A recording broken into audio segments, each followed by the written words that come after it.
de salud. Hace muy poquitito les contábamos lamentablemente lo que estaba pasando con algunos estudiantes en Tirúa, producto de esta varicela, algunos de ellos bastante complicados en un recinto de salud, y hablábamos que hay una situación que se va repitiendo en el mundo, donde enfermedades que parecían estar controladas producto de la llegada de las vacunas, hoy día se han generado distintas situaciones que han hecho que algunas personas se dejen de vacunar. Lo otro, sabemos que la pandemia nos enseñó muchísimo acerca de la importancia de la vacunación.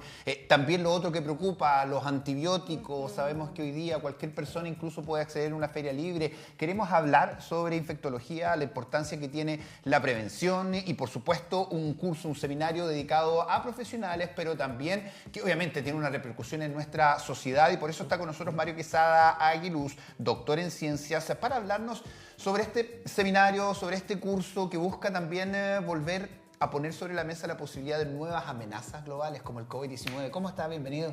Muchas gracias por la invitación. Así es, tenemos un curso de infectología, nuestro segundo curso de infectología de Concepción. Este año estamos tratando de empujar desde acá del sur, de descentralizar un poquitito el conocimiento, porque todos estos cursos de infectología generalmente se dan en Santiago. Hay algunas iniciativas que había partido acá en el sur. Nosotros también creemos que como universidad y como ciudad importante que somos, podemos impulsar esto acá con el tremendo equipo que hay en la universidad.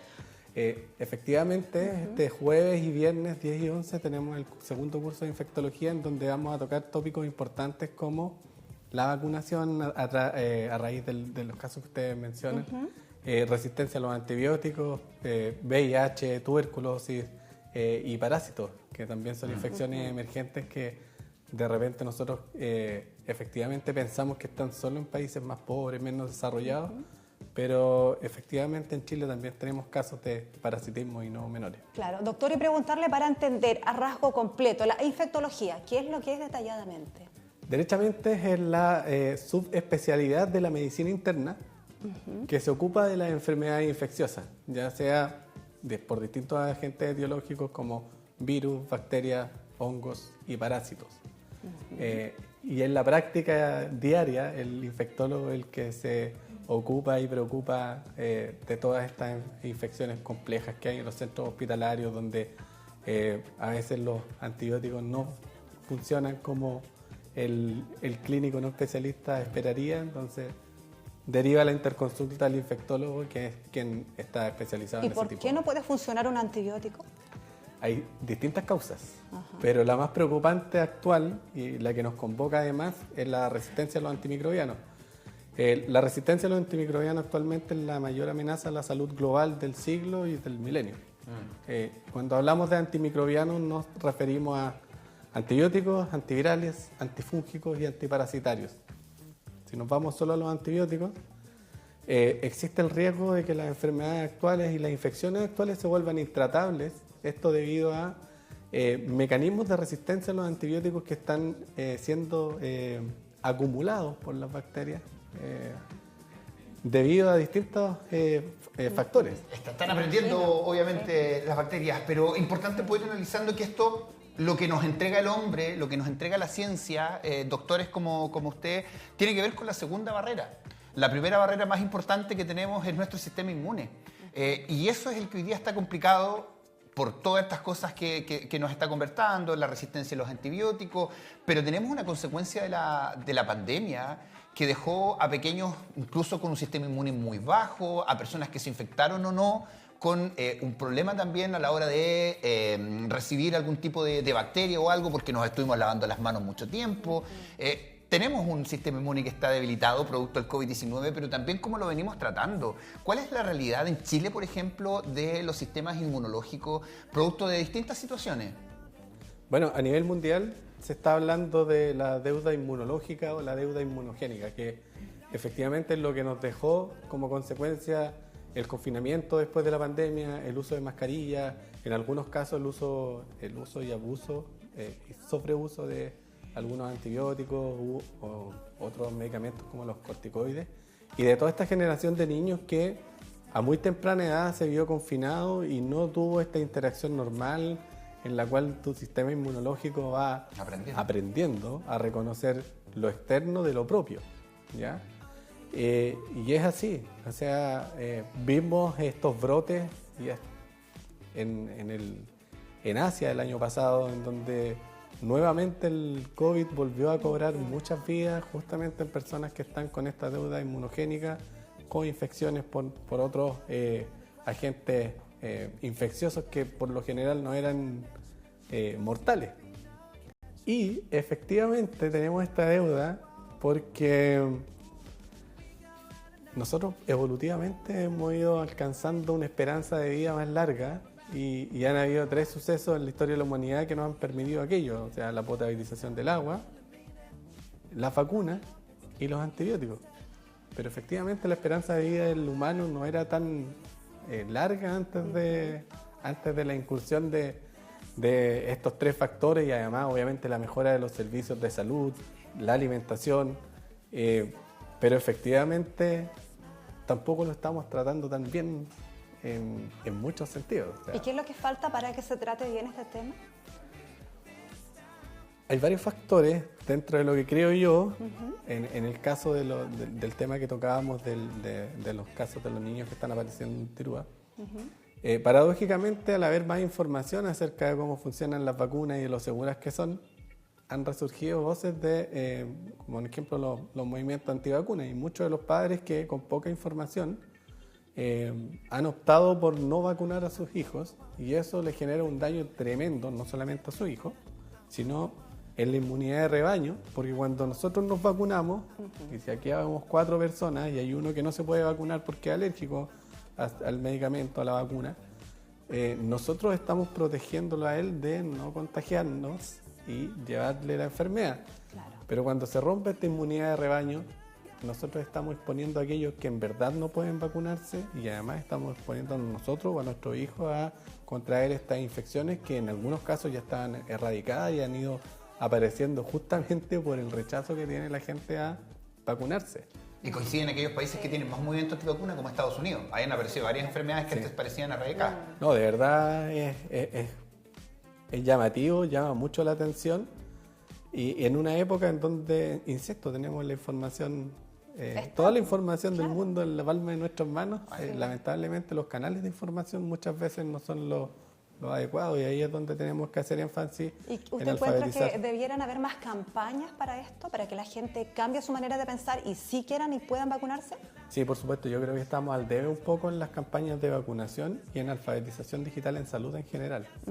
Ya, yo creo que como en Chile no hemos tenido estos problemas, porque claro, acá en Chile hay voces, pero en Estados Unidos hay movimientos que van a tribunales con esto. Entonces hay movimientos bien potentes.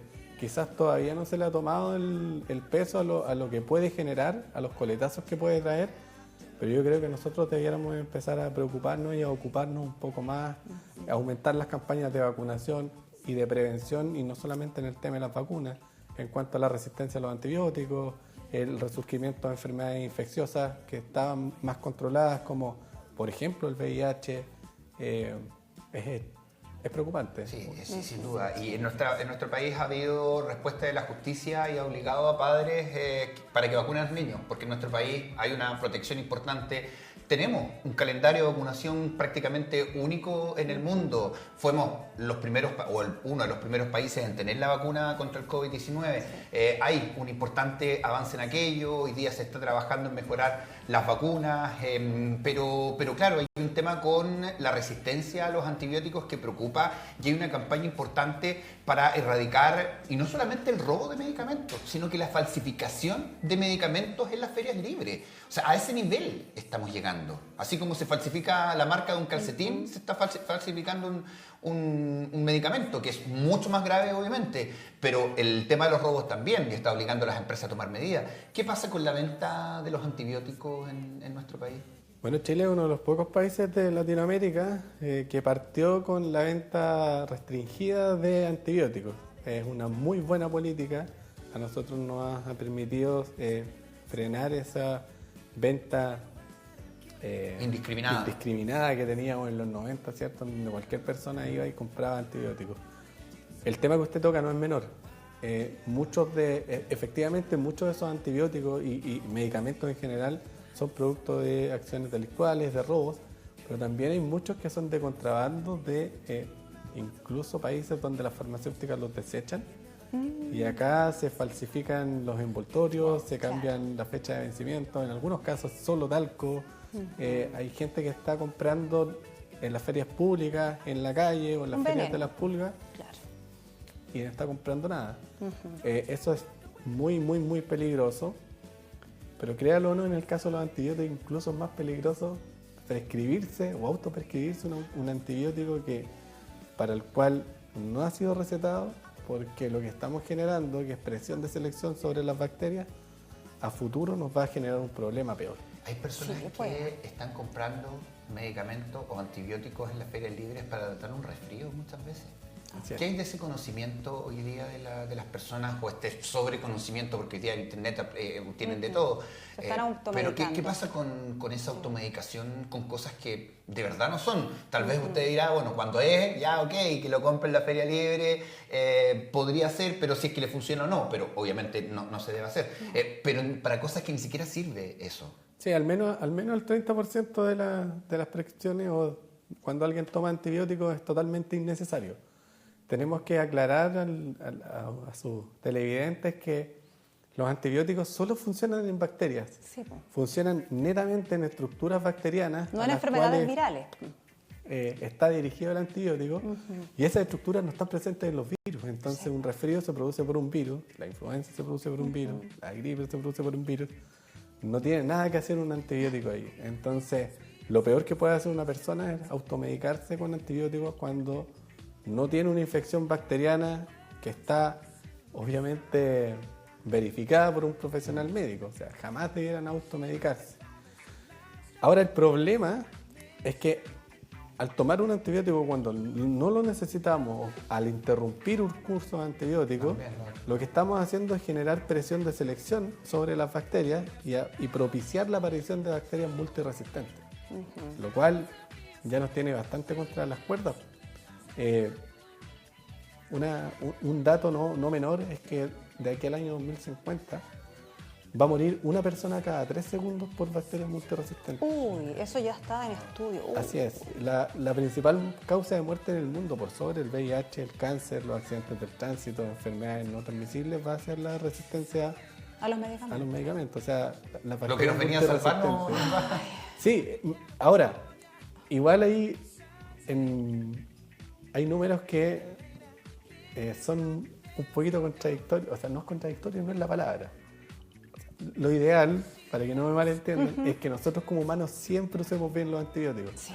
Pero sobre el 80% de los antibióticos que se producen en el mundo no se usan para tratar a humanos. Y eso hace, que aumenten los costos, porque antibióticos de última generación, más potentes, son más caros que el simple a lo mejor que están vendiendo, y eso hace que todo se encarece en el costo, por ejemplo, de salud pública.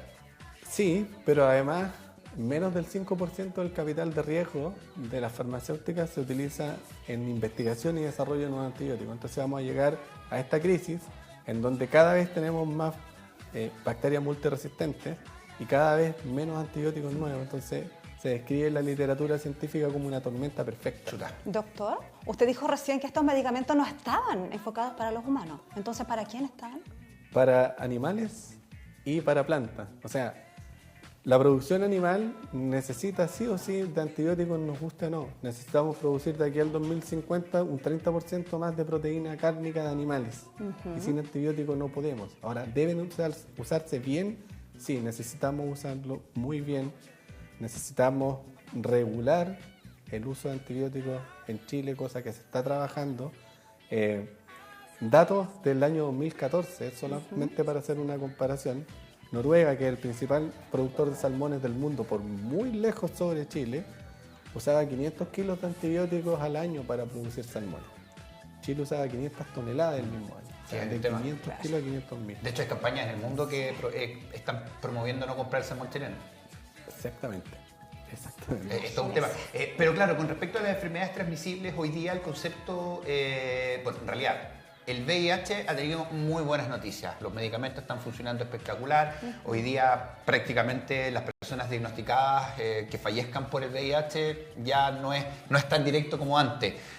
Pero eso ha hecho que baje la percepción de riesgo. Lo hemos hablado con Carito Bascur, por ejemplo, acá, donde los adolescentes, los jóvenes, ya no están ocupando ningún método de barrera precisamente porque ya están incluso tratando de comparar el VIH con una enfermedad no transmisible como tener diabetes, por ejemplo, que se puede vivir con ella. Los adultos mayores ha ido aumentando y así muchas otras ITS, donde incluso los antibióticos no están funcionando. ¿Qué pasa con las enfermedades de transmisión sexual, los antibióticos y el VIH en Chile? Bueno, efectivamente, agarrándonos primero de los antibióticos, infecciones como la gonorrea van a pasar a ser mortales. Ya está pasando. Y están apareciendo cepas de gonorrea, de Neisseria gonorrea, que es el agente bacteriano, resistente a los antibióticos de primera línea, ya a los de segunda y ya a los de última línea en Europa, en el Reino Unido. Estas infecciones se van a volver intratables, en el caso de las infecciones de transmisión sexual. Y el tema es que, si bien es cierto, cada vez hay avances mayores en tratamiento de VIH, recordemos que también los virus se vuelven resistentes a los medicamentos. ¿Y por eso va a ser intratable? Sí, ese es el peor de los escenarios.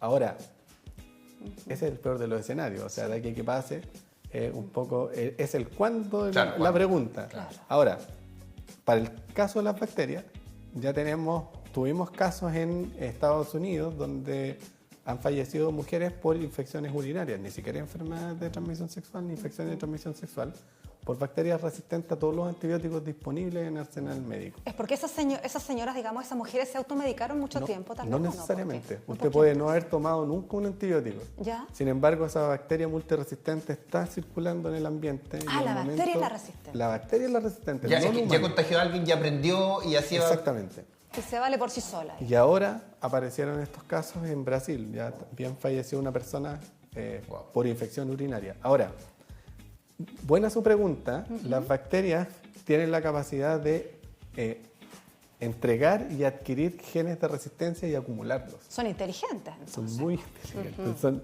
Los procesos evolutivos son mucho más rápidos que en los mamíferos y en humanos, por supuesto, en donde por mecanismos de transferencia horizontal de genes a través de plataformas genéticas extracromosomales son capaces de transferir más de un gen de resistencia a más de un antibiótico e incluso a más de una familia de antibióticos.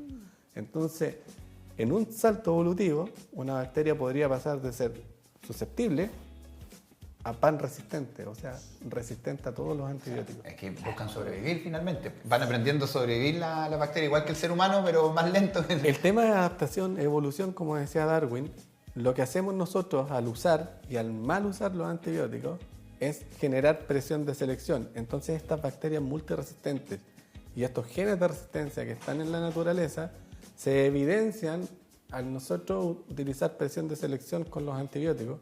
Y bueno, en el caso de todos los microorganismos al usar antimicrobianos, ya sea antivirales, antifúngicos. Estos de alguna manera son los desafíos que se van a abordar en este curso, en este seminario, que por supuesto está destinado a profesionales, pero profesionales que obviamente nos van cuidando a nosotros, que obviamente podemos tener algún tipo de estas enfermedades. Pero todo esto necesita también de presupuesto. ¿Cómo ven ustedes como científicos también los presupuestos destinados en materia de ciencia, de tecnología en nuestro país? Que si bien aumentaron un poquitito, siempre dicen que es insuficiente. No, sí, por supuesto. Siempre los presupuestos en ciencia, al menos en Chile, son insuficientes.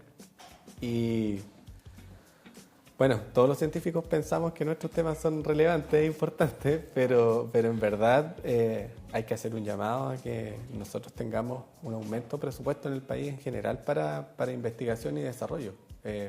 Y también darle la importancia que merece la ciencia básica, la ciencia de base.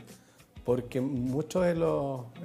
hubo un tiempo en que si no era investigación aplicada, poco menos que no había presupuesto. No había presupuesto o no calificabas para algún proyecto de investigación.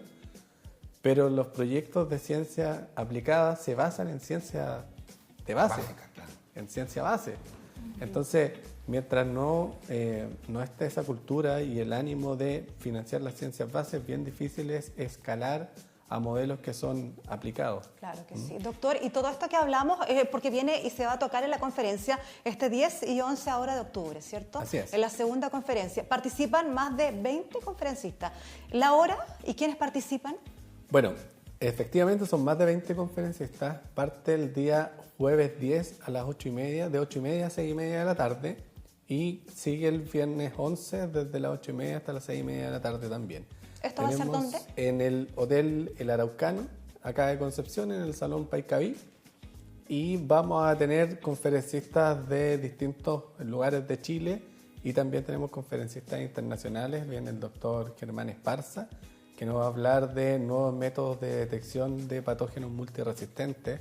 Vamos a tener a conferencistas hablándonos sobre VIH, nuevas terapias en VIH, nuevo manejo de tuberculosis, que en Chile ha tenido también un alza de enfermedades que uno pensaba que ya no nos generaban ningún tipo de problema. Sí. Vamos a tener expertos regionales hablando también sobre parasitología en la región y en el país.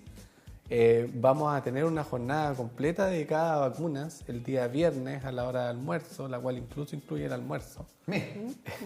Y vamos a tener invitados hablando sobre terapia antibiótica de última línea, obviamente cómo utilizar en la práctica clínica y también cómo hacer los estudios de susceptibilidad a los antibióticos, de uso de antibióticos en hospitales y centros clínicos. Sí, pues importante esta capacitación de nuestros profesionales, porque volver a insistir es obviamente una protección hacia todos nosotros. Finalmente, doctor, junto con agradecerle, hablábamos de que los presupuestos son escasos. Si dentro de estos desafíos los pudiésemos nombrar en tres, esas pocas lucas que hay, ¿dónde sí o sí hay que destinarlas ahora porque es una necesidad ayer? Si yo fuera un poco más mezquino diría que en investigación científica, pero yo creo que en comunicación de la ciencia, en este caso, nosotros si no hacemos comunicación de la ciencia desde nivel macro, o sea, desde los tomadores de decisiones hasta el usuario, no tenemos cómo salir de esta crisis y en eso quiero ser bien tajante. No hay ninguna posibilidad de desarrollar una molécula antibiótica nueva de aquí a cuando estalle la crisis de los antibióticos. Esa es como uno. Como número dos.